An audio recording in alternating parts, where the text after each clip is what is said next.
Apa kabarnya hari ini? Selamat malam, dari mana aja semuanya?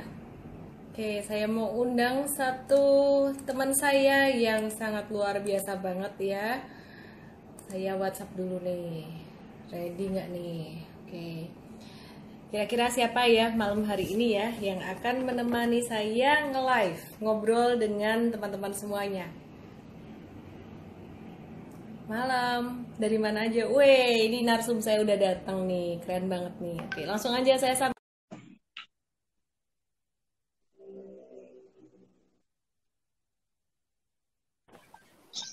Selamat malam. Rambut baru nih ya. Ya, ini efek sudah tidak potong rambut selama 3 bulan begini nih. Daripada masih panjang lagi, ya sudah potong langsung ya, potong pendek.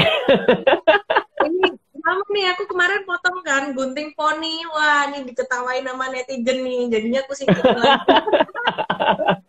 Iya, iya, iya, iya, iya. Kemarin tuh komentarnya poni, semuanya poni. Oke, Oh, oke. Ryan. Malam hari Yes. ini tuh kamu udah ditunggu-tunggu banget sama fans kamu nih ya. Jadi Waduh, siap, siap, ya, siap. semuanya banyak yang udah kenal dengan sosok Ryan Filbert ya. Nah, tapi ada beberapa juga mungkin teman-teman yang baru pemula itu baru mengenal gitu. Boleh dikenalin lagi dong, Ryan, ceritain Oke. kamu gitu ya. Oke, selamat malam teman-teman semua yang sudah live bersama Ellen May underscore official nih, Instagram resminya Tante Ellen. Wah, saya manggil Tante biar saya muda terus Jangan ya. dong, jangan KCL. Oh, iya, Gue iya, iya, iya. pakai enak Siap. aja nih. Oke, oke, oke. Go ahead, go ahead, go Ya, ahead. jadi saya memang salah satu sahabat Ellen yang memang juga sama-sama suka untuk sharing mengenai capital market, dan sebenarnya pengalaman saya di dunia pasar modal dan di dunia investasi saya selalu kemukakan kepada semua orang. Saya belum lama lah, saya mulai sekitar 16 tahun yang lalu, dan 16 tahun kan artinya belum sweet 17 ya. Lebih lama dari aku. Berarti kalau aku tante, kamu engkong. Aduh, gawat. Emang Ellen mulai dari tahun berapa, Len? Aku 2007. 2000 ya, oke, berarti saya senior tiga tahun lebih awal ya. Saya mulai dari 2000, Ya, 2004. kamu om engkong.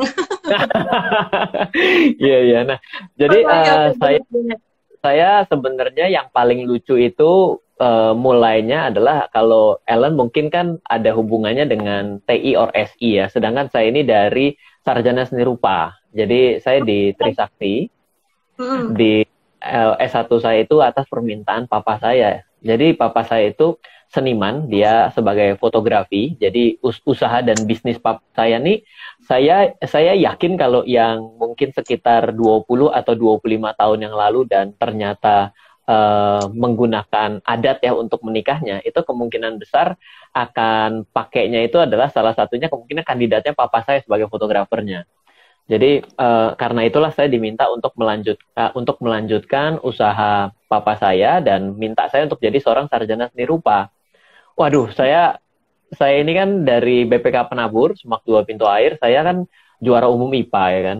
Sebenarnya sudah kepingin sekali masuknya teknik kimia, atau juga misalnya masuknya ke teknik industri, dan kalau istri saya kan teknik industri ya. Jadi saya sebenarnya berusaha untuk ya ikutin lah keinginan papa saya. Nggak taunya saya memang nggak suka, dan akhirnya saya lebih banyak dagang, saya lebih banyak main di Roxy Mas. Kan yang namanya Trisakti itu kan di Grogol tuh ya kan. Yang repot kalau sebelum nyampe Roxy Mas kita harus ngelewatin Sumber Waras, kan itu tempat orang gila semua gitu kan. Kalau bilang sama teman saya mau kemana Sumber Waras ya, karena saya sering sekali kan ke Roxy Mas gitu, karena saya dagang handphone ya. Saya mulai belajar mengenai dagang, punya uang lah, saya lalu mulai kenalan dengan dunia investasi, dan salah satunya adalah ya pasar modal ya. Tentunya kalau investasi ya, kalau pada waktu awal umur 18 tahun suruh langsung beli rumah ya kayaknya susah banget gitu ya. Nah, jadi kenalnya ya pertama sebelum saham itu kita kenalnya ini apa, reksadana. Sebelum kenal reksadana kita kenalnya in- investasi bodong, money game semua kan. Kalau kita browsing di internet ini buat teman-teman juga sampai hari ini saya tadi coba ya. Itu ketika kita search adalah investasi cepat. Waduh, itu isinya keluarnya aneka jenis penawaran-penawaran yang nggak jelas pogo lagunya gitu ya. Jadi ya kira-kira kayak gitu ya. Jadi sampai saya, karena saya nggak bisa sama sekali dan saya mulai dari nol, akhirnya yang saya ingat itu adalah, aduh kok kayaknya belajar mengenai capital market sulit. Kalau saya one day bisa, saya bilang, saya janji ke dalam diri saya dan saya didengarkan oleh teman saya waktu itu, saya mau nulis buku gitu kan. Kalau waktu saya 2012, waktu pertama nulis buku itu udah ngelihat buku Ellen, udah kayak buku senior tuh ya kan. Yang saya ingat ih, Gitu traders not traders not gambler kan. Wah, saya bilang, biar kelihatan kita muda ya kan. Ini potong rambut kayak begini sudah saya serahkan kepada capsternya. Saya bilang pokoknya bikin saya kelihatan muda 10 tahun. 17 tahun gitu ya. Oke. Lanjut seru nih. Jadi ya saya mulai kenalan dengan pasar modal, saya akhirnya bisa, saya menepati janji saya nulis buku.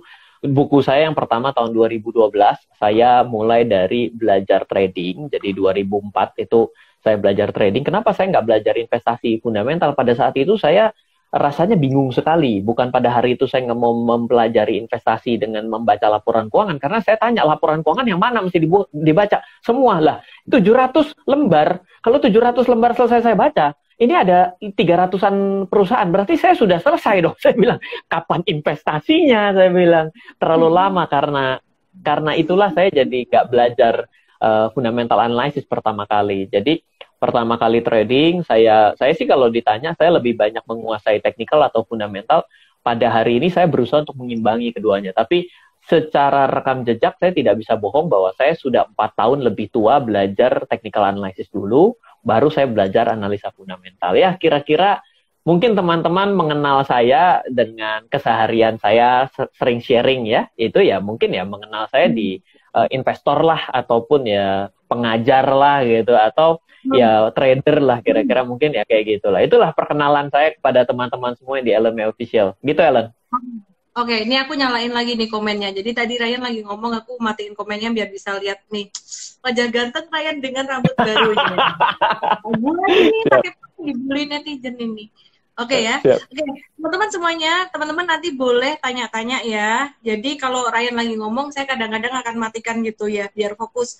Terus teman-teman seperti biasa, saya ingetin nanti ada hadiah langsung. Hadiah langsungnya bisa DM saya. Hadiah langsungnya berupa seminar online diskon Pagansa hari Sabtu nanti. Bisa lewat ellendesmay.com/sodv pakai kode promonya Ryan, Cie. Siap. Siap. Oke, poninya mana nih, poni? Wah, kesel. Terus kemudian ini ya, teman-teman jadi berdiri tuh. Teman-teman bisa juga DM saya dengan ketik Ryan, nama, email, dan WhatsApp kamu gitu ya. Jadi itu nanti dapat seminar online diskon Pagansa juga. Dan di akhir sesi akan ada giveaway. Caranya nanti Ryan akan kasih pertanyaan yang terlalu mudah untuk dijawab. Dan nanti akan dipilih 10 pemenangnya oleh Ryan dan saya gitu. Oke. Saya mau bahas lagi. Kalau M-Trade ada nanti giveaway belakangan ya. Saya mau bahas lagi nih dari Ryan. Ini ada beberapa persamaannya denganku. Jadi pertama kali masuk di pasar saham, saya ini juga bukan background-nya dari saham. Saya background-nya dari IT. Kalau ini sama-sama sih. Kalau sarjana seni kan tadi kan diarahin orang tua ya. Kalau saya enggak. Dulu tuh saya sebenarnya suka-suka saya sendiri masuk ke IT, ke computer science gitu. Karena saya lihat, wah masa depan itu teknologi. Ternyata masuk ke IT, pusing saya. Oh gitu. Iya, terus keluar tuh nggak suka. Meskipun sebenarnya sekarang ternyata bermanfaat banget. Sekarang saya, Ryan tahu ya, saya beraktivitas sekarang banyak masuk ke teknologi gitu ya, pengembangan di pasar modal gitu. Ada Antara, ada IM juga gitu. Nah, jadi waktu itu juga pertama kali saya masuk di pasar saham itu sebenarnya sama kayak kamu sih, nol banget. Dan sama juga, pertama kali yang aku pelajari itu technical dulu. Kenapa? Karena technical tuh kalau menurut aku ya, itu very practical sih dan cocok banget buat retail gitu. Meskipun ke belakang pastinya belajar fundamental juga, dan sekarang nih saya lagi seneng banget liatin laporan keuangan karena momennya kan memang saham-saham lagi banyak yang diskon ya valuasinya. Kemudian makroekonomi, wah dulu padahal mau ngelihat angka kayak fundamental makro aja kayak jijik banget gitu. Sekarang jadi ternyata saling berkaitan. Ya saling-saling berkaitan gitu. Ryan, aku mau nanya nih Ryan. Dan ada satu persamaan kita juga nih. Jadi tahun 2008 waktu itu aku tuh kayak rugi gede gitu kan. Terus aku ada janji. Aku janjinya waktu itu wah ini agak religius dikit nih. Padahal aslinya nggak religius, cuman pas lagi ada masalah. Ya. Ketika sulit kita tiba-tiba melihat Tuhan ya. Benar. Jadi berdoanya sambil berlutut gitu. Aku bilang, Tuhan, padahal Tuhan tidak ikut mengambil keputusan dalam jual beli saham, tapi ikut bertanggung jawab. Gimana coba? Oke. Salah banget. Nah, itu aku tulis di bukuku yang hitam tuh, jadi nggak boleh kayak gitu. Jadi aku waktu itu doa tuh, Tuhan, ini kalau sampai duitku balik lagi, aku mau bagiin buat teman-teman gitu. Dan bagiin tuh aku nggak tahu caranya gimana. Waktu itu masih eranya tahun 2010 tuh era mailing list itu loh, Yahoo Group gitu ya. Kalau sekarang udah kuat sharingnya Instagram kayak gini. Dulu Yahoo Group, terus kemudian Facebook udah ada. Disuruh lah sama teman-teman nulis buku. Ya udah akhirnya nulis. Akhirnya ngajar ya. Jadi waktu itu ada janji. Kalau misalkan ini duitnya balik 2009 sih balik ya. Dan akhirnya saya janji itu gitu. Jadi ya kita banyak persamaan ya. Dan kemarin aku juga ada interview nih ya. Aku ada interview orang lain juga. Dan ternyata tuh kayaknya tuh startnya tuh sama semua gitu loh. Startnya itu memang dari kayak kita dari nol ngerasain susahnya belajar sendiri dan ya. Dan kita juga ada janji untuk bantu orang lain. Nah ini ada yang nanya nih Ryan. Ini ada yang nanya gitu. Sebelum aku bahas pertanyaan orang, aku mau nanya kamu dulu deh. Aku catat Ayo dulu. tanya. Oke. Jadi aku mau nanya sama Ryan nih ya. Kamu nulis buku tahun 2012 ya Ryan ya waktu itu. Terus sekarang buku kamu tuh kayaknya udah banyak banget. Udah berapa buku nih? Baik, kalau bukuku sekarang buku ke-17, kalau enggak ada COVID sudah buku ke-18. Jadi Saya memang aku kalau ngedengerin ini aku merasa tiba-tiba aku tuh malas banget itu. Iya. Itu nggak kelar-kelar tau nggak? Iya, memang sebenarnya kenapa saya juga punya rentetan buku yang banyak sebenarnya karena saya sebenarnya suka dalam mencatat. Jadi setiap perjalanan saya dalam trading atau apapun ya, saya itu suka mencatat. Tujuan dasarnya itu mencatat sebenarnya ya bukan mau dijadiin buku. Tapi apa? Ketika kita mencatat, itu kita sebenarnya lagi kalau di yang komputer tuh ada namanya kan defrag ya, mulai disusun gitu ya. Dengan kita menerima ilmu dari orang lain, itu tuh pengetahuan kita tuh sebenarnya acak-acakan. Ketika kita berusaha untuk menulis dan meringkas dengan versi kita, lalu ditambahkan dengan gaya kita, maka membuat kita itu jadi memahami konsepnya secara lebih gaya kita dan akhirnya ya lebih bagus. Nah, jadi itulah kenapa sebenarnya buku-buku yang saya tulis itu sebenarnya adalah catatan. Bukan artinya buku yang saya tulis itu nggak ada yang salah gitu, tapi dan akhirnya saya kira kalau saya punya target baik dari diri saya gitu ya, sekaligus saya deal-dealan dengan penerbit saya memang punya target untuk 20 judul. Dan sepertinya sih di tahun ini saya kalau misalnya COVID selesai, ini saya akan ada 2, jadi satu sudah ada di pipeline penerbit, satu ada di saya sendiri, ini mungkin akan selesai di 2 bulan lagi. Memang saya berusaha untuk kalau misalnya hari ini kalau nggak bisa nulis nih Ellen ya, saya selalu nulis ya pakai Google Mail, di mana Google Mail kan ada draft ya. Jadi draftnya saya ketik sedikit, nanti tinggal hanya insert mengenai image dan lain sebagainya. Jadi ya sebenarnya menulis itu, iya. Jadi saya selalu mencoba untuk mencatat apa yang saya pelajari itu secepat mungkin agar nggak lepas. Good idea ya, ntar aku ikutin tipsnya deh biar bukuku cepet kelar gitu. Jadi sebenarnya ya, aku on prep nulis 2 buku. Kemarin tuh sebenarnya ada satu orang nulisin aku biografi.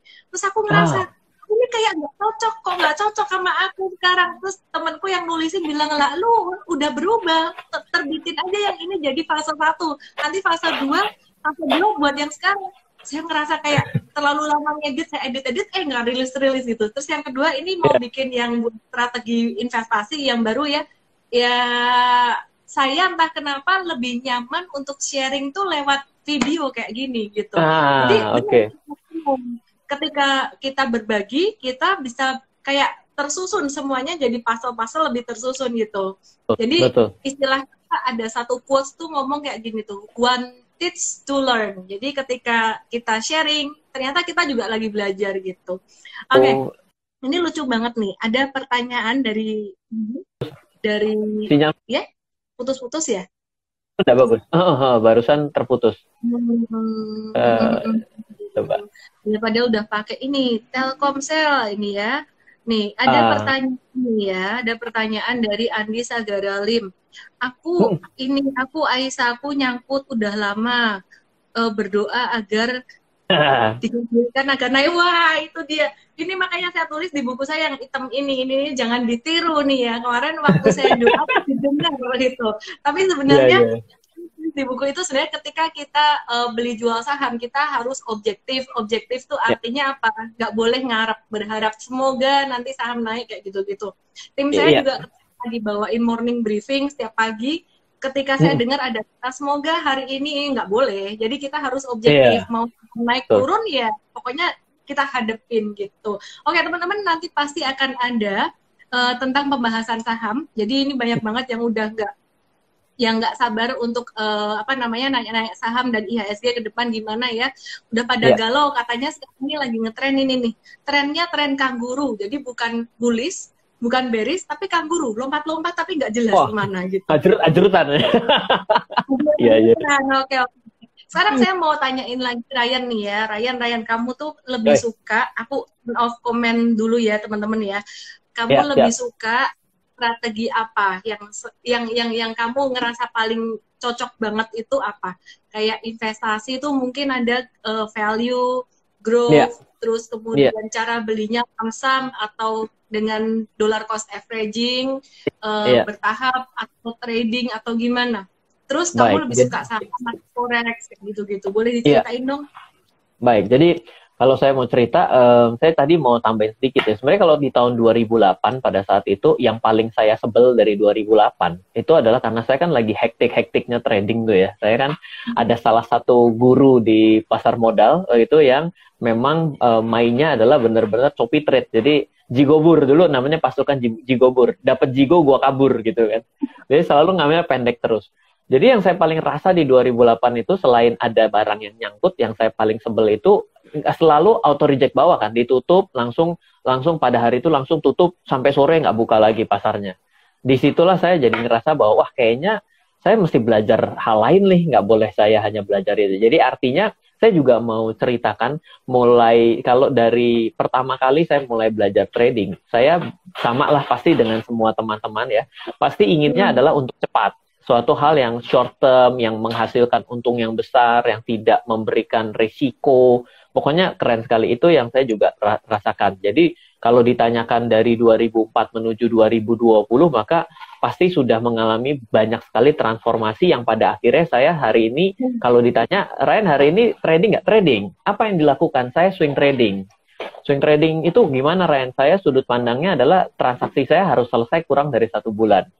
Dan saya memiliki batas risiko bawah, yaitu 5%, tapi saya tidak pernah mematok batas atas. Ini juga yang sering ditanyakan kepada Ryan nih, di mana Ryan ditanya, Ryan, kalau taking profit berapa persen sih? Kalau saya nggak pernah berapa persen, saya bilang, kenapa? Karena kan pasar yang naik bukan kita yang minta. Pasar naik karena keinginan pasar, tapi kalau pasar turun, kalau mau selesai kita sendiri yang udahan. Gitu ya. Jadi itu yang mungkin saya juga bilang ya. Jadi ketika pertama kali saya belajar dulu, jelas saya beda dengan hari ini. Lalu kalau ditanyakan yang namanya sebenarnya saya lebih suka dengan pasar yang mana? Sebenarnya saya suka dengan pasar apapun yang menghasilkan uang. Jadi saya tidak pernah menyatakan sebuah pasar baik atau buruk. Tapi ingat, tapi saya tidak suka pasar yang cenderung merugikan orang. Nah ini garis bawah yang saya perlu ceritakan kepada Anda. Pasar yang cenderung merugikan orang adalah sebenarnya biasanya nih, saya tidak berani dengan pasti ya, tapi kalau regulasinya ada di regulator judi, kemungkinan besar itu memang desainnya itu bukan capital market dasarnya.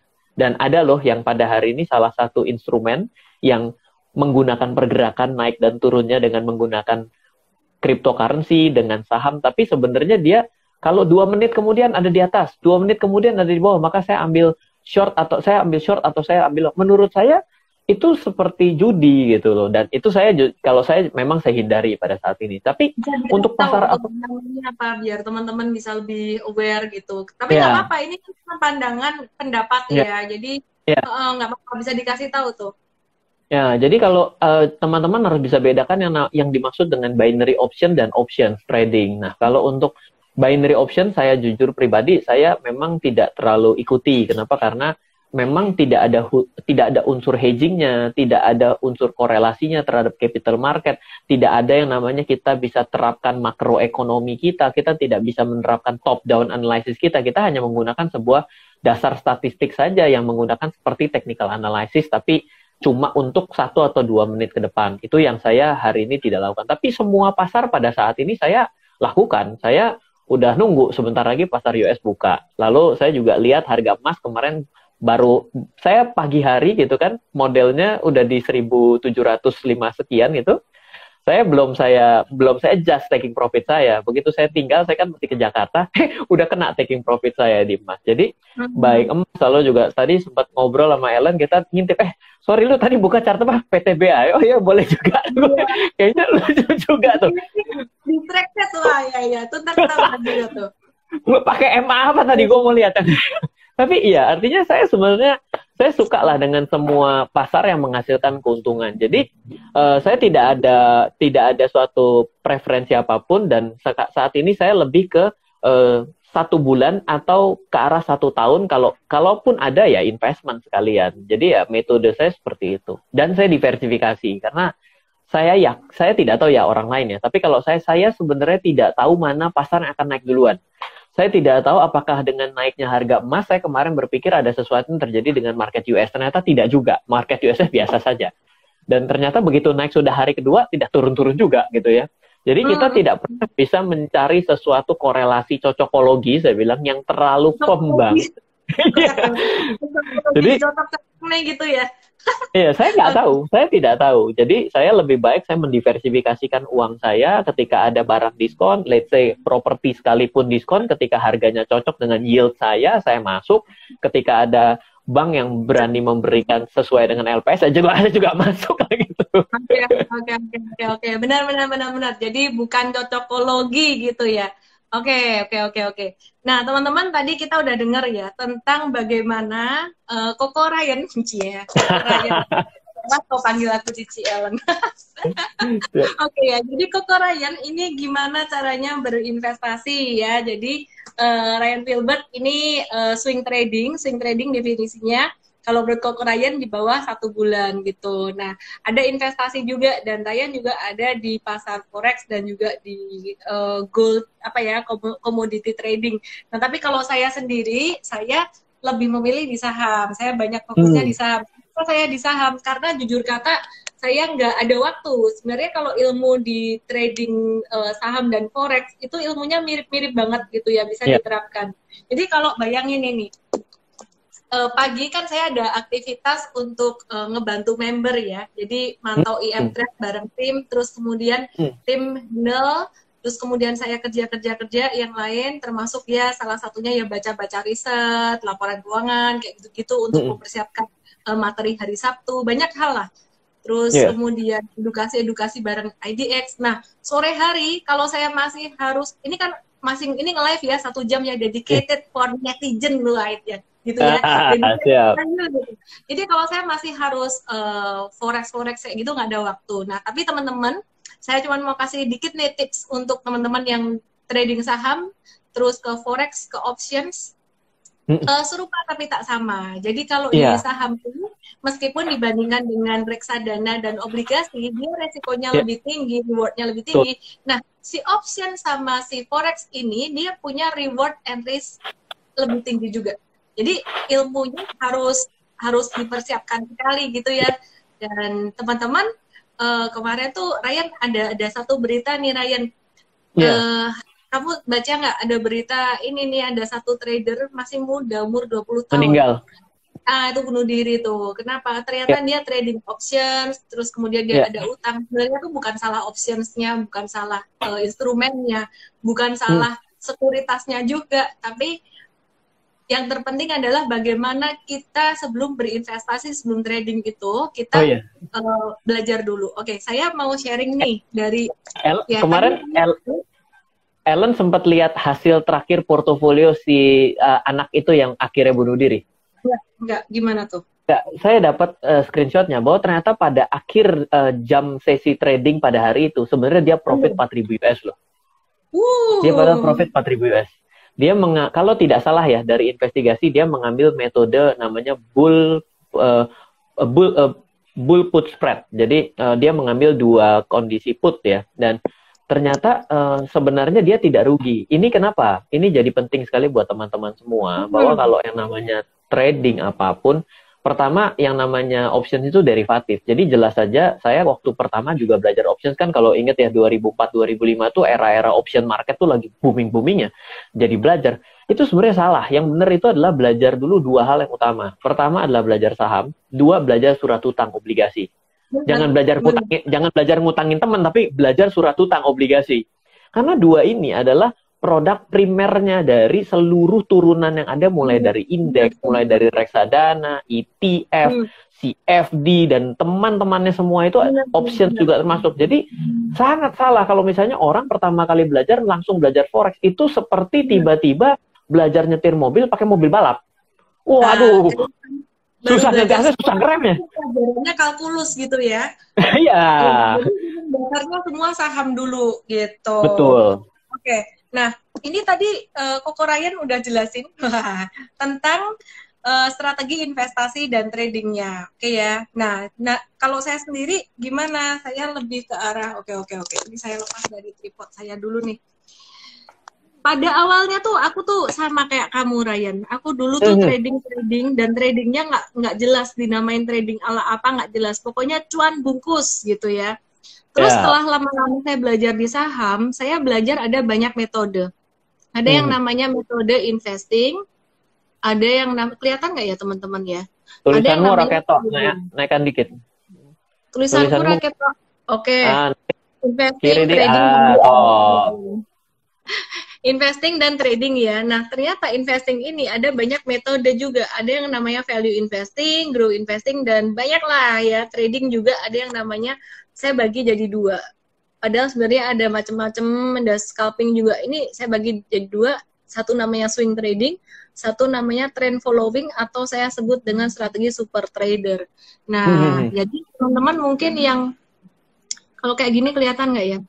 Teman-teman yang tiap hari ngeliatin aku live, ini aku mau gambarin nih ya. Jadi, kalau, aduh, ngeblur dia. Inilah kendalanya kalau lagi nge-live Instagram, nggak bisa share screen.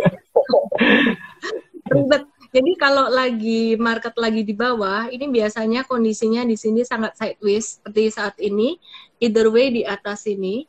Nah, ini terbentuk pola kangguru, ngeblur ya. Munduran dikit, Ellen, nggak kelihatan ya? Munduran dikit ya, ini HP-ku sedang mencari. Kelihatan kah? Nggak kelihatan. Gunungnya orang ketok. Gunungnya orang ketok. Ini ketok nggak? Ketok ini. Wes. Nah, ini yang disebut dengan pola kangguru nih, teman-teman nih ya. Nah, jadi kalau lagi di bawah atau di atas kayak gini, ini seringkali terjadi pola sideways. Yang lucu-lucu tuh bilang pola kangguru. Di sini saya pakai strategi swing trading. Nah, di sini saya juga nge-swing. Biasa di sini saya lebih banyak swingnya di sini. Jadi kalau teman-teman yang ikut IM Trade dari bulan Maret sampai sekarang ini kita jauh lebih banyak saham swing. Nah, jarang banget saham super trader.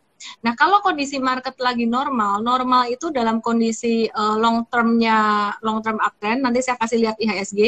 Di sini saya banyak gunakan metode super trader atau yang disebut dengan trend follower. Nah, kalau crash-nya gede, jatuhnya gede ya di sini, atau bisa juga saya gambar yang baru. Di sini ya, ini IHSG turun, kemudian udah sempat naik dikit. Ini valuasi turun banget kan. Ini crash-nya crash gede, bukan yang kayak 2015 atau 2013. Ini crash ala ini 2020, 2008. Di sini selain pakai swing, aku pakai value investing. Wah, ini semua kemarin bingung nih Ryan. Semua pada bingung. Ellen kok tahu-tahu ngomongin value investing, ini Ellen jadi ini Ellen beneran nggak sih gitu? Dikira saya sampai apa gitu. ya. Jadi ini dikira kayak saya kesambet apa ini masa pandemi saya kena ini. Jadi value investing gitu. Jadi teman-teman sebenarnya kita mesti fleksibel juga ya, tergantung dengan situasi market, bukan tergantung dengan situasi portofolio kita. Ya, jadi Iya. ini Ryan, kemarin sempat sempat ada yang bingung. Saya bilang jadi trader atau investor, kapan masuk buat investasi itu mesti fleksibel. Kalau marketnya jatuh crash gede, kita jadi beli untuk value investing oke. Kalau Iya. marketnya lagi dalam kondisi kangguru trend, bukan bullish, bukan bearish, tapi sideways, kangguru trend, itu saya lebih ke swing trading. Kalau marketnya dalam kondisi normal, saya lebih memilih menggunakan strategi super trader atau trend following, bahkan pilihan sahamnya banyak saham yang second liner. Kenapa? Karena dalam kondisi market normal, saham-saham blue chips itu selain valuasinya dia mahal, pergerakannya juga alon-alon. Alon-alon ya, lebih alon-alon daripada Putri Solo gitu. Wah, ini saya di Solo tapi nggak kayak Putri Solo nih cara ngomongnya. Ini sudah Oke. new, gaya baru, Iya. gaya baru. Nah, ini Putri Solo keturunan Makassar sebenarnya. Keturunan ujung pandang gitu. Ya, jadi Oke. teman-teman itu tadi, kalau saya pakai strategi itu saya akan pilih sesuai dengan timingnya. Dan yang menarik, ketika kondisi lagi di dalam state 1 seperti di bawah di sini ya, kondisi seperti di sini atau di sini, ini saya banyak menggunakan buy on weakness. Nah, kalau yang di sini saya biasanya mengurangi trading. Ini contohnya kemarin 28 Februari itu saya 100% cash, nggak trading sama sekali, terus dia jatuh, baru kemudian saya trading di sini. Nah, contoh buy on weakness tuh kayak gimana nih? Nah, ini tadi nih, ini adalah yang mendistract meeting saya dengan Koko Ryan nih ya. Kok meeting apa? Setelah curhat saham lah ya. Oke, jadi kita tadi bahas nanti malam nge-live mau bahas apa gitu ya. Oke, ya jadi nih teman-teman, tadi kita di Mtrade kita ada trading ini, beli ini ya. Jadi ya ini udah jatuh 1, 2, 3, 4 hari. Nah, katanya ada trading error kemarin. Terus ini si PTBA itu kan dia udah habis bagi dividen tuh. Habis bagi dividen, dividennya gede banget ya, gede banget. Jadi banyak yang cuan bungkus gitu. Terus nah ini teman-teman nih, tadi saya buy on weakness di sini gitu. Jadi kalau mantul ya saya profit taking sampai kapan? Ya kayak Koko Ryan bilang tadi, saya tidak membatasi juga. Nah, caranya gimana dong? Cara tahu mau profit takingnya piye ini gitu ya. Nah, kalau tadi ini Ryan bilang nggak batasin profit, terus caranya profit taking gimana? Aku kasih tahu teman-teman. Kalau untuk short term, kalau untuk swing trading, caranya profit taking ini loh. Cara beli kan ini tadi candlenya hitam ya, gede ya. Terus lama-lama kan candle hitamnya mengecil ya. Nah, ini saya beli nih. Nah, kemudian kalau profit takingnya sama, ini kan kalau misalkan dia naik, putihnya gede nih. Ini nunggu nih, ini cara-cara gampangnya buat ngejelasin ke netizen di Instagram gitulah ya. Kalau di seminar ya pastinya lebih detail. Ini candle mengecil, ya, candle mengecil dan kalau volumenya turun, artinya dia daya belinya semakin mengecil. Nah, disinilah momen dimana saya harus profit taking dan disertai kalau ini dekat dengan satu resisten. Nah, teman-teman nanti join aja seminar online diskon Vagansa gratis kok, ditraktir sama Koko Ryan. Ya, jadi masuk ke ellendesme.com/sodv dengan kode promo Ryan. Nah, ini adalah salah satu contoh untuk swing tradingnya. Nah, kalau untuk yang super trader, aku ada gambar lagi sih sebenarnya. Aku coba kasih lihat contoh yang ini ya. Semoga masih ada. Nah ini dia, ini contohnya. Ini yang super trader, waktu itu aku beli ketika breakout dari sideways yang panjang gitu. Jualannya kapan? Sama kayak Koko Ryan bilang nih, kita jangan membatasi profit. Nah kalau yang super trader, rentang waktunya saya nge-hold lebih lama, sekitaran 6 bulanan bisa gitu ya. Dan ini aku jual ketika ini ada mulai pembalikan arah turun. Ini kalau teman-teman lihat kan candle merahnya lebih gede ya daripada yang hijau-hijau di sini dan volume transaksinya di sini juga lebih gede gitu. Jadi ini tanda supply lebih besar daripada demand. Kira-kira kayak gitu tuh. Jadi teman-teman yang nanya, aku tadi trading apa? Aku nggak beli banyak saham, cuman satu aja. Aku buy on weakness PTBA, tapi disclaimer juga ya, gitu. Kalau yang mau ngikut-ngikut, karena kalau di IM Trade kita pandu lebih lengkap sampai ada stop loss-nya, beli berapa banyak kayak gitu. Oke, terus lagi nih, tadi tuh ada saham yang sebenarnya menarik perhatian kami nih. Nah, ini SCMA, Surya Citra Media. Ini sebenarnya ini menarik banget polanya. Nah, tadi breakout. Kenapa kita nggak beli? Karena saya melihat tren besar nih. Jadi ketika kita trading, kita juga harus melihat tren besar. Jangan cuma lihat jangka pendek aja. Ini SCMA bagus banget, perfect banget polanya.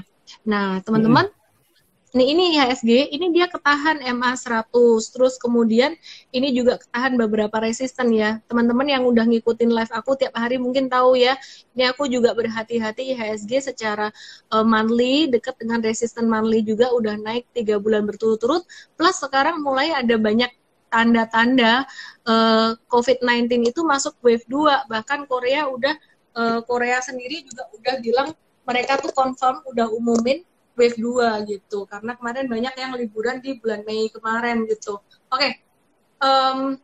Ryan, sekarang kalau ngomongin tentang kondisi perekonomian saat ini nih.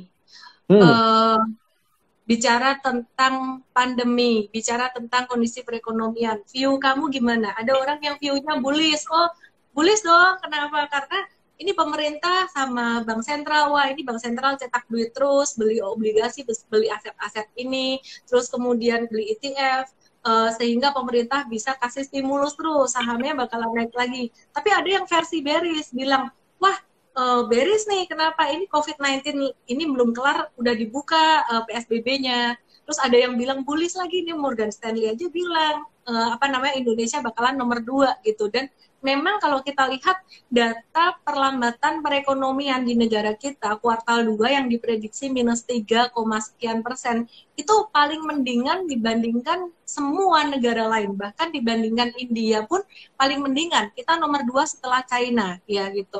Oke, kalau menurut kamu pandangan Ryan terhadap perekonomian ke depan ini gimana nih? Ya, jadi pertama kita semua sama-sama tidak ada yang pernah mengalami versi dari kondisi hari ini. Kalau kita mau cari yang paling mirip adalah kondisinya pandemi kayak gini adalah Spanish flu yang ada di tahun 1918.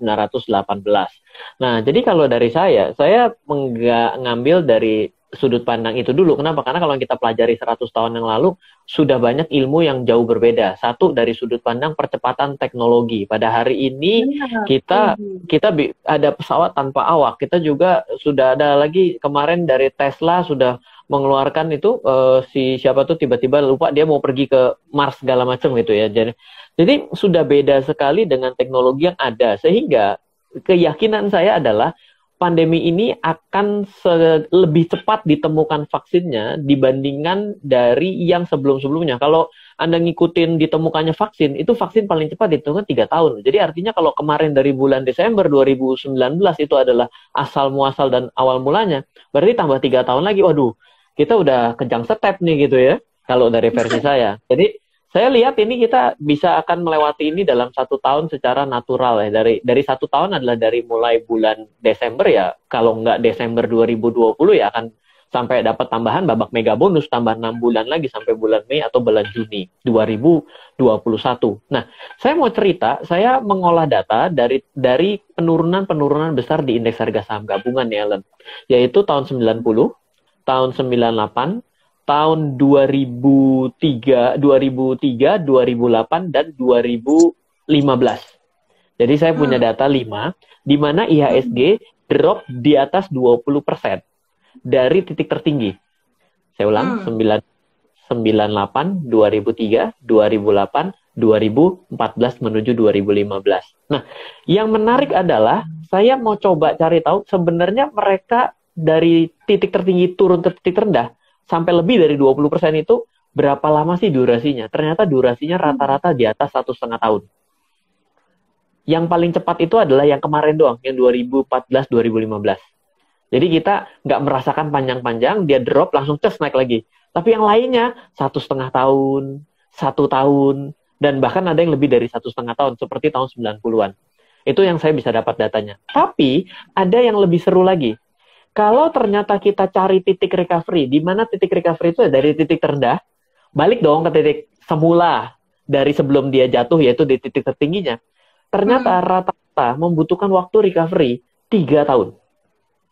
Jadi, kalau ada yang berharap hari ini tiba-tiba karena drop dari tahun 2018 dan tiba-tiba berdoa sama Tuhan untuk minta sahamnya kembali naik, maka rasanya baru dikabulkan mungkin 2 tahun lagi. Dekat tuh mereka. Karena apa? Karena statistik. Lain nggak boleh gitu. Betul. Tapi kan kita harus membaca dengan statistik. Kita diberikan data historis itu untuk belajar. Makanya kita harus belajar. Kalau kita nggak pernah belajar, kita akan menjadi lebih parah dari dongki, ya kan? Jebur lagi, jebur lagi gitu. Nah, jadi pertama dari titik tertinggi ke titik terendah 1,5 tahun, dan kita sudah melewati fase 1,5 tahun loh. Dari 6.700 menuju 3.900 kemarin itu ada di 1,5 tahun. Syaratnya itu tercukupi. Syarat yang belum adalah kapan baliknya gitu. Baliknya kapan? Itu Anda mungkin akan melihat 2 atau 3 tahun bisa back to 6.800 lagi. Tapi saya mau cerita, ada satu data yang nggak kalah menariknya adalah seberapa besar dia turun, seberapa besar dia balik, itu bisa menghasilkan keuntungan bagi Anda yang berani. Jangankan ngomong trading dulu deh. Kalau trading itu kan benar-benar skill dagang dong. Yang namanya skill dagang itu tidak semua orang punya kemampuan skill dagang. Iya dong. Skill dagang kan mesti memiliki insight dong. Dagang apa yang bagus. Ya kan kalau tiba-tiba nggak pernah lihat SCMA kan dia nggak tahu, kelewatan dong barang dagangan yang bagus. Bener nggak? Saya kayak kemarin sebelumnya saya bilang kalau hari ini dagang masker udah nggak laku. Kalau saya bilang kalau saya suruh dagang hari ini saya dagang obat kuat. Saya bilang semua orang di rumah. Obat vitamin. Nah, jangan yang lain-lain dulu gitu ya. Nah, terus sekarang kalau dari kondisi dia turun dan dia balik, itu ternyata bagi orang-orang yang tetap berani beli saja, itu return-nya untuk kembali itu bisa 3-4 kali lipat loh. Jadi, sekarang saya punya 3 pesan. 1, yes, oke, kita tidak pernah tahu titik terbawah. Kita selalu berharap yang 3.900 kemarin lah terbawah. Yes, kita tidak tahu berapa lama akan recovery. Tapi menurut data, jangan pernah berharap kurang dari 1 tahun tiba-tiba recovery. Karena berdasarkan data itu belum ada. Kalau ada, berarti Anda sedang sangat beruntung menghadapi hidup ini. Gitu ya.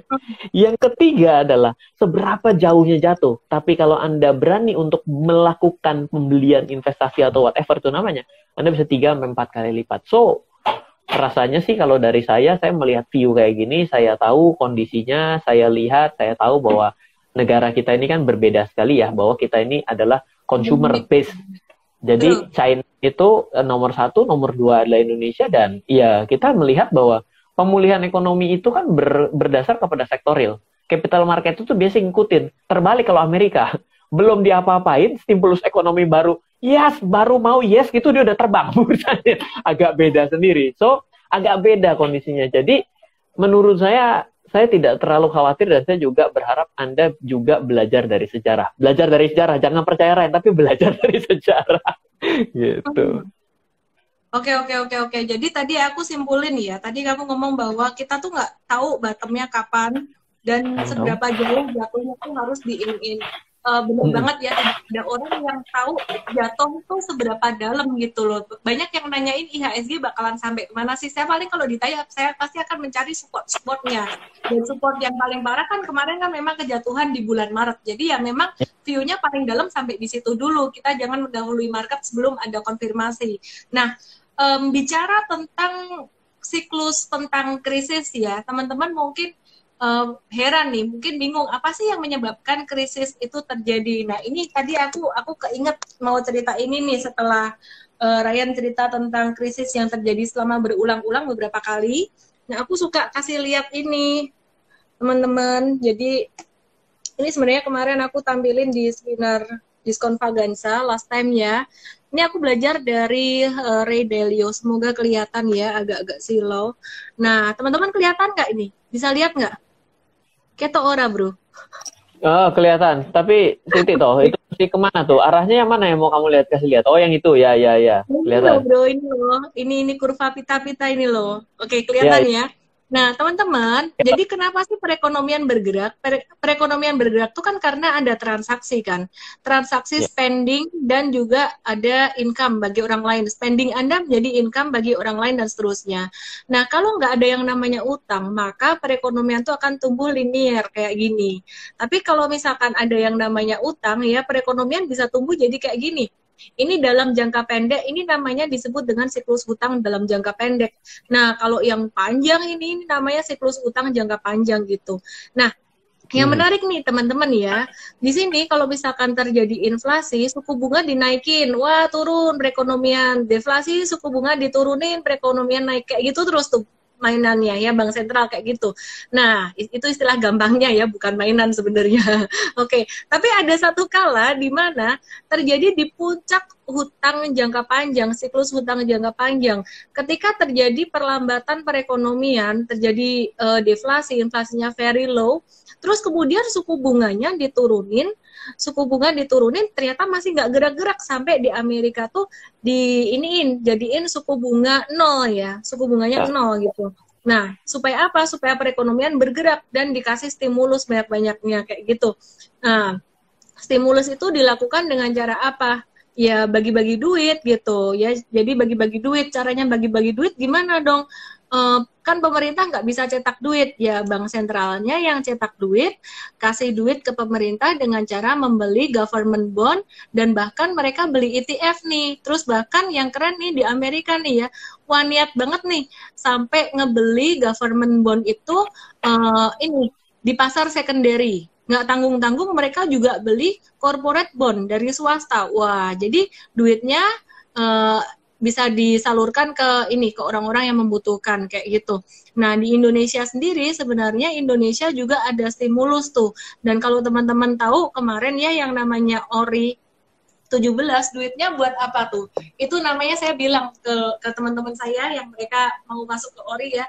Artinya gini, kalau kamu beli ORI 17, duit ini dari rakyat kasih ke pemerintah dibagiin lagi ke rakyat yang lain gitu yang membutuhkan gitu. Jadi teman-teman dengan beli ori 17 dengan ya itu sebenarnya ikut membantu pemerintah gitu. Ada risikonya nggak sih kayak gini gagal bayar? Ya kalau government punya risiko gagal bayar kecil lah ya gitu. Dan ya itu diversifikasi. Kalau saya sih masih di saham ya karena apa? Buat saya sekarang ini saham sangat menarik banget. Oke, balik lagi bicara tentang perekonomian, siklus crash tadi, siklus krisis tadi. Nah, siklus hutang itu bubble-nya pecah, itu ada yang jangka pendek, ada yang jangka panjang. Nah, kalau jangka pendek kayak yang tadi grafiknya yang kecil-kecil itu bisa diselesaikan dengan naik turunin suku bunga biasa kayak gitu ya. Dan ketika jatuh, pasar saham juga jatuh tuh recovery-nya cepat gitu. Tapi kalau misalkan pas kena siklus utang jangka panjang kayak tahun 1929 amsyong gitu ya. Nah, itu kenapa amsyong? Recovery-nya lama. Nah, tapi nih sekali lagi teman-teman, kita nggak bisa samain kondisi kita saat ini seperti kondisi kita kayak tahun 1930 ketika Warren Buffett baru lahir. Kondisi sekarang ini teknologi udah berubah sekali. Dan teman-teman nggak bisa samain kayak COVID-19 ini sama kayak Spanish flu. Kalau dulu perekonomian mandek, benar-benar mandek. Tapi sekarang nih ya teman-teman ya, kalau Anda perhatikan, terutama di ini negara plus 62 ini luar biasa lah ya ini ya. Jadi kalau teman-teman perhatikan ya, kita masih bisa bertransaksi secara online, belanja online itu pasti. Dan kalau aku perhatiin lagi ya, aku punya saudara, itu dia jual sepeda. Larisnya bukan main. Sampai dijual harganya lebih 2 kali lipat pun karena susah dapat barangnya, masih laku. Nah, itu dia. Inilah yang mendorong Indonesia. Aku simpulin aja sih teman-teman ya. Aku simpulin, aku setuju sama Bro Ryan ya. Aku setuju sama Bro Ryan, pemulihan tidak akan terlalu cepat karena ini kondisinya memang fundamental banget ya. Memang perekonomian lagi terkontraksi banget. Tapi juga tidak akan sejelek tahun-tahun yang zaman dulu gitu. Spanish flu itu nggak akan sejelek itu. Solusinya sih jangka pendek saat ini ya teman-teman. Untuk yang trading, aku perhatiin ada banyak saham yang udah mulai turun-turun tuh deket AR bawah. Contohnya saham-saham properti. Nah, saham-saham properti ini aku lihat tadi ada beberapa yang udah mulai turun dekat ayat bawah. Nah, ini tanda-tanda sebenarnya. Dan kemarin ada PTBA, ada ITMG, terlepas dari dia trading error atau enggak, sebenarnya ini merupakan sebuah tanda kembali bearish gitu. Nah, PTBA ini saya beli juga nawar banget ya. Istilah kata, saya cuma mau kasih tahu teman-teman sekarang nih tradingnya agak direm dulu. Saya nggak beli terlalu banyak gitu ya.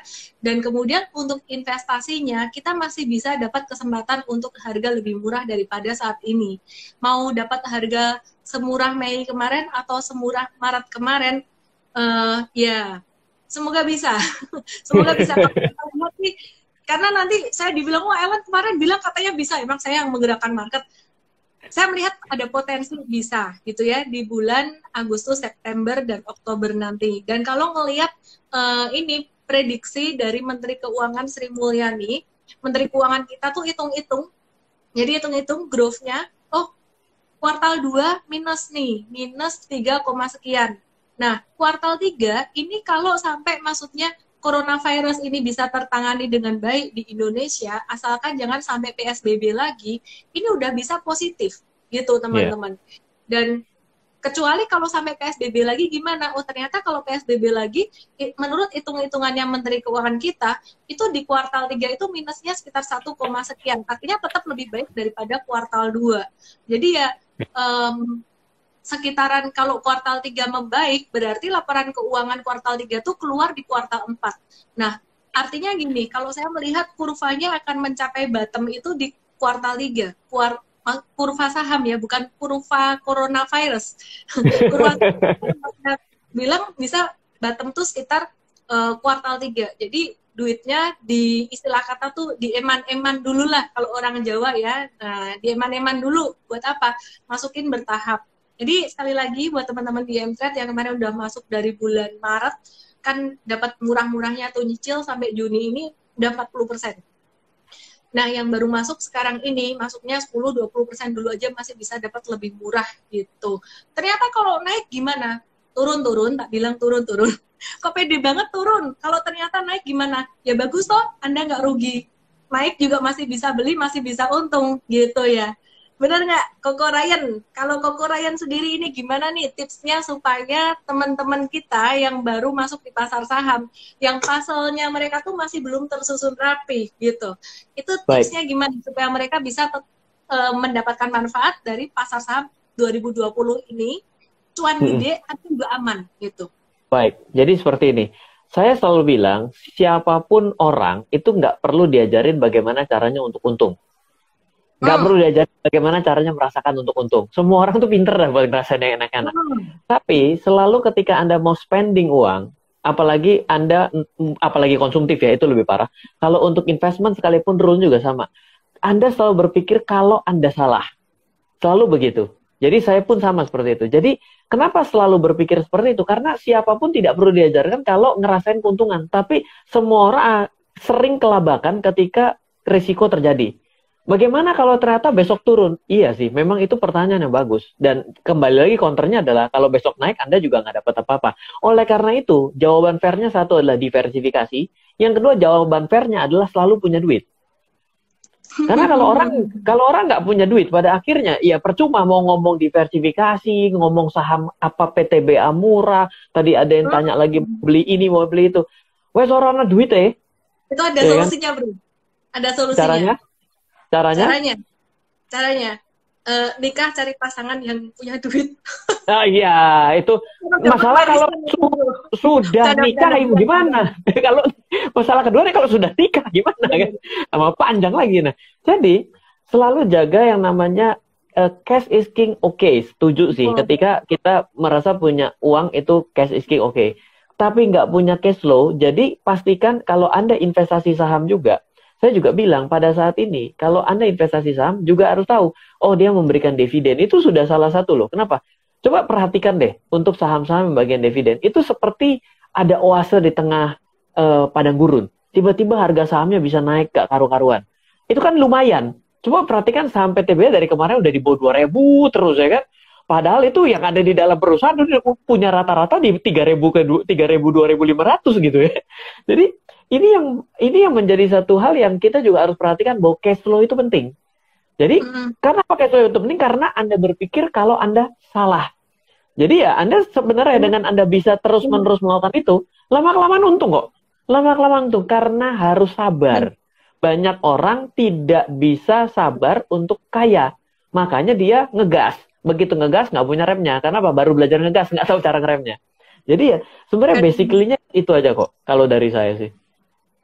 Very wise banget, very wise banget. Jadi kemarin ada beberapa narsum lain yang aku ajak nge-live juga. Sebenarnya intinya sih kalau kita udah lama di pasar saham, kalau ditanya kuncinya apa sih berhasil di pasar saham, ternyata tuh jawabannya mirip-mirip semua. Saya rangkum ya. Yang pertama, cash is the king ini bukan cuman omongan investor atau trader saham, tapi omongan dari orang-orang berhasil, pengusaha-pengusaha berhasil ya. Salah satunya adalah Pak Hermanto Tanopo yang pernah saya live juga, teman-teman langsung dengar sendiri. Pak Desem juga teman-teman langsung dengar sendiri. Cash is the king. Jadi artinya gini, jangan sampai ketika kesempatan itu datang, kita nggak punya duitnya. Kemudian yang kedua adalah antisipasi.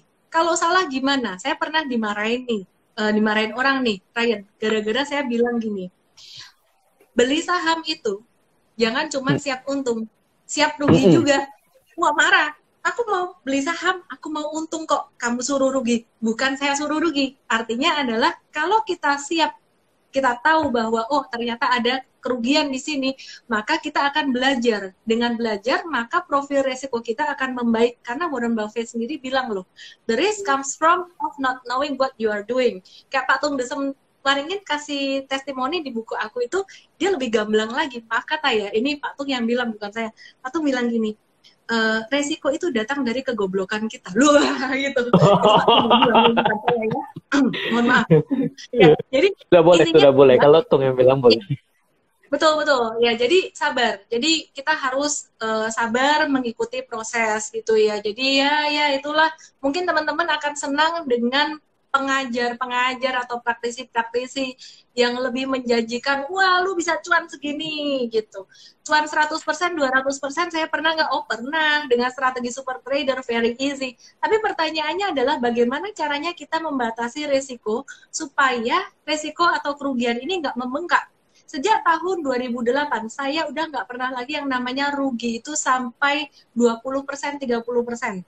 Super trader, rata-rata keuntungan semuanya di atas 20%, dan kerugian itu 10%. Kalau super trader, profit bisa sampai di atas 50%, itu wajar.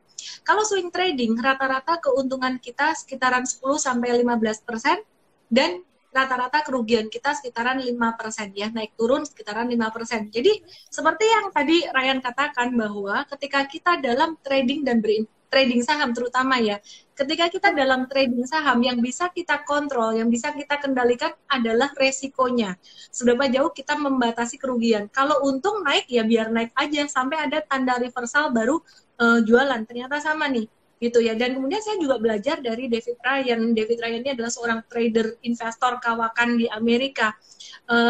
Ternyata yang bikin dia berhasil menang menjadi 3 kali juara Trader and Investing Championship di Amerika 3 tahun berturut-turut adalah manajemen risiko. Nah, nanti Sabtu ini teman-teman aku mau bahas tentang manajemen risiko di seminar online Diskon Vagansa. Teman-teman langsung aja daftar di ellendesme.com/sodv dengan kode promo Ryan atau DM saya dengan diketik Ryan nama email HP, artinya Anda ditraktir Koko Ryan hari ini. Dan selain itu teman-teman belajar dari Ryan Filbert, ada banyak buku-buku Ryan Filbert yang perlu teman-teman pelajari, dan ilmunya juga kalau saya lihat sih satu aliran dengan saya ya gitu, jadi nggak ada ilmu cocokologi itu tadi. Lucu kamu. Iya, jadi buku-buku Ryan, kamu ada bukunya nggak Ryan beberapa bisa kasih lihat ya? Nggak ada. Nggak bawa. Ntar googling deh teman-teman ya, langsung beli gitu. Oke, ini yang PTBA gimana? Aku tadi beli, udah kalau dengar saya beli kan pasti lega kan. Oke, aku beli tadi ya, jadi buy on weakness gitu. Oke, udah hampir deket-deket waktunya giveaway, udah ditunggu-tunggu hadiahnya. 10 IM-Trade. IM-Trade ini adalah layanan edukasi saham online dalam 1 tahun penuh. Kenapa saya buat IM-Trade? Karena saya ingin membantu lebih banyak orang lagi, tapi tenaga dan waktu saya kan nggak bisa untuk ngejawabin teman-teman semuanya, kayak live malam hari ini juga terbatas. Maka dari itu IM-Trade ini dibantu oleh sistem, oleh robot juga, dibantu oleh manusia, oleh coach-coach dan semua tim ya.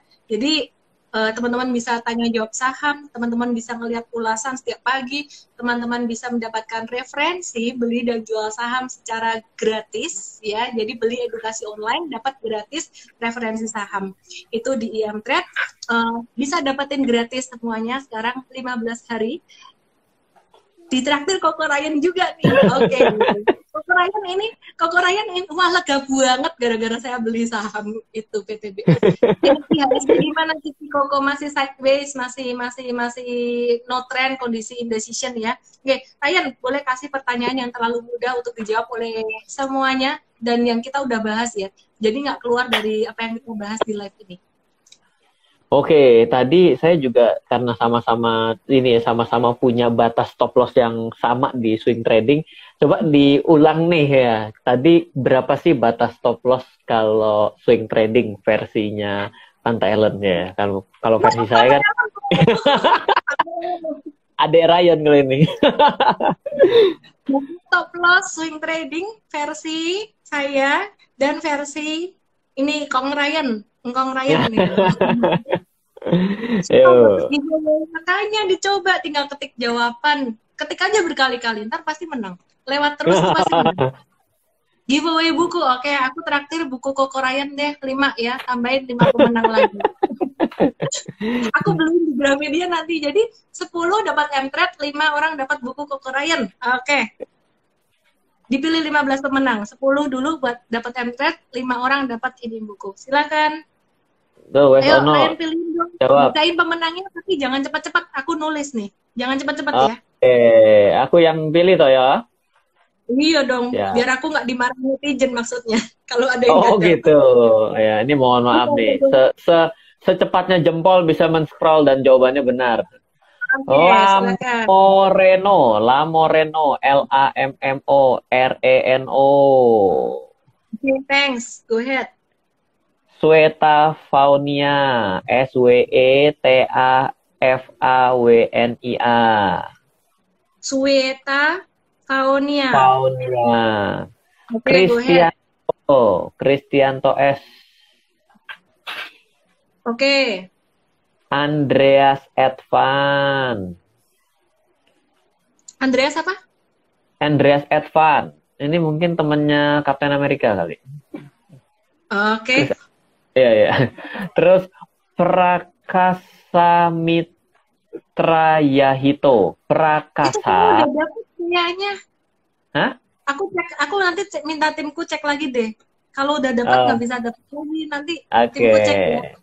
Ya ini Prakasa Mitra Yahito.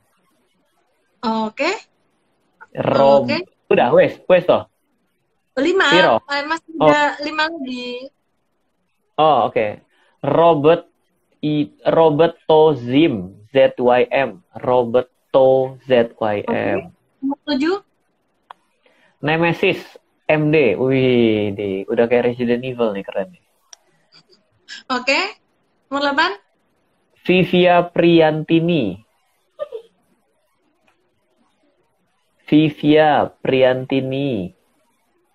Oke, aku bantu ya. Dimas Ramadan. Oke. Eko Radityo. Udah dapat 10 nih. Oke, sekarang 5 pemenang untuk dapetin buku Ryan Filbert. Gantian aku yang kasih pertanyaan. Berapa jumlah buku Ryan Filbert sekarang? Udah nulis berapa buku? Yang ditulis piro?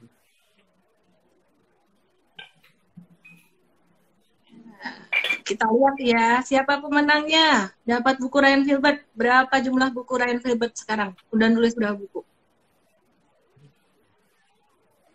BTW, tadi jawabannya piro ya bro ya? Masih ada jam 5% udah ganti pertanyaan, Kakak. Masih jalan, masih jalan. Si Karena jalan, saking Kakak banyak yang udah ganti pertanyaan, Kakak. Ya. masih banyak yang ikut. Oh iya. Ayo teman-teman, ayo dicoba terus nih banyak yang menyerah, Ryan. Jadi viewernya turun karena menyerah. Yang dipanggil istri. Ini mana istri anak panggil sini. Ini mana? Aduh, ini anaknya diajak sini dong, diajak sini. 17 benar nggak, Ryan? 17. Benar. 17. Anaknya diajak sini dong, Ryan. Kasih lihat dong, Ryan. HDH 002. Ray, Nggak mau deh, lagi nggak mau. Tan 17.